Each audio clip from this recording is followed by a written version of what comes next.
উনিকে জিজ্ঞেস করেন তো ভাই, উনিকে খালি শিক্ষার্থী। ভাই ভাই ভাই শিক্ষার্থীদের এখানে ভোটের পরে প্রবেশ নিষেধ করা হয়েছে। এটা যুক্তি নির্বাচন কমিশনকে আপনি প্রশ্ন করেন, এটা আচরণ বিভাগে আসছে কেন? ভোট দিতে কেন আসছে? ভাই ভোট দেওয়ার পর আপনি প্রবেশ করতে পারবেন না। আমরা কাউকে শুনেন একটা কথা বলি। আপনি কি ভোট দিয়েছিলেন আজকে? ভোট দেওয়ার পর মাইকিং করে যারা শুধু পোলিং এজেন্ট ছাড়া এবং হচ্ছে সাংবাদিক ছাড়া এবং কর্মকর্তা ছাড়া সবাইকে বের করে দেওয়া হয়েছে না? মাইকিং করে কাদের বের করতে? ভাই আপনার পরিচয়টা, ভাই আপনার পরিচয়টা। ইকোনমিক 70 আপনি কি রাজনীতি দলের সাথে যুক্ত আছেন? না, মাইকিং করে এগুলো কোন ধরনের কোশ্চেন? আমি তো কোশ্চেন করব, করবো, আপনি উত্তর দেন। সাধারণ শিক্ষার্থীকে 16,000 এখানে প্রবেশ করবে, এটা বলেন আপনি। প্রশ্ন জিজ্ঞেস করেন। পোলিং এজেন্ট যারা ঢুকতে পারবে না। অফিসার এটা ঠিক আছে, কাজ লাগবে। তাহলে ভিডিওটা বাইরে আনান। নিরাপত্তা ছিল তো আমরা ভোট দিতে ঢুকছি। একটু পরে যদি সবাই বের হয় তাহলে তো বিতর্ক থাকবে না। ভাই আপনাকে কি জকসু কমিশন থেকে অনুমোদন দেওয়া হয়েছে কিনা?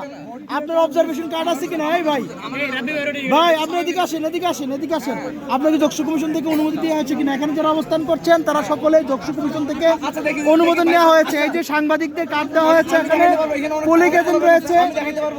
আমি দেখাতে পারবো। আপনি কি দেখাবেন? এখানে মানুষ এতজন সাংবাদিক, তাহলে কি ভুয়া কার্ড দিয়ে ঢুকছে? আপনি কি বলছেন? এখানে কি ভাই এখানে কি ভুয়া কার্ড দিয়ে ঢুকছে? কারা ঢুকছে একটু জানাবেন ভাই। আপনাদের ঢোকার সাথেই অনেক আইডি কার্ড চেক। আচ্ছা আইডি কার্ড দিয়ে তো ঢুকানো হয় না ভাই, আমি প্রথম কথা বলি। আপনাদের বোঝার চেষ্টা করেন। যোগসু আপনাদের জন্য না, কাদের জন্য? হ্যাঁ আপনাদের জন্য, শিক্ষার্থীদের জন্য। এখন নিরাপত্তা একটা ইস্যু আছে। নিরাপত্তা আমার কাছে কয়েকটা লেয়ারের নিরাপত্তা দেওয়া হয়েছে। এখন নির্বাচন যে সময় চলাকালীন সময় যারা ঢুকছে আইডি কার্ড দিয়ে বের হয়েছে, পরে আর ঢুকতে দেওয়া হয়নি। পরে আরেকবার ঢুকতে দেওয়া হয়েছে আইডি কার্ড দেওয়ার জন্য, মানে নির্বাচন চলাকালীন। পরে বের যারা হয়েছে তারা ঢুকতে পারবে, আর ঢুকতে দেওয়া হয়নি। এটা হচ্ছে নিয়ম। আর আমরা সবাই কিন্তু অবজারভেশন করতেছি এবং আপনাদের জন্য। আর আমরা তো সবসময় আপনাদের। এবার আমার কথা শুনেছি, তাহলে আমরা এখন বাইরে বসে বসে রেজাল্ট দেখবো। থার্ড পার্টি যে অনেক বৃদ্ধ মানুষ আছে, অনেক আছে। এটা মেয়েরা এখানে দাঁড়ায় আছে, এটা কোন দিক দিয়ে লজিক্যাল? এটা নির্বাচন কমিশন উত্তর দিবে। এটার উত্তর নির্বাচন কমিশন দিবে। নির্বাচন কমিশন দিবে।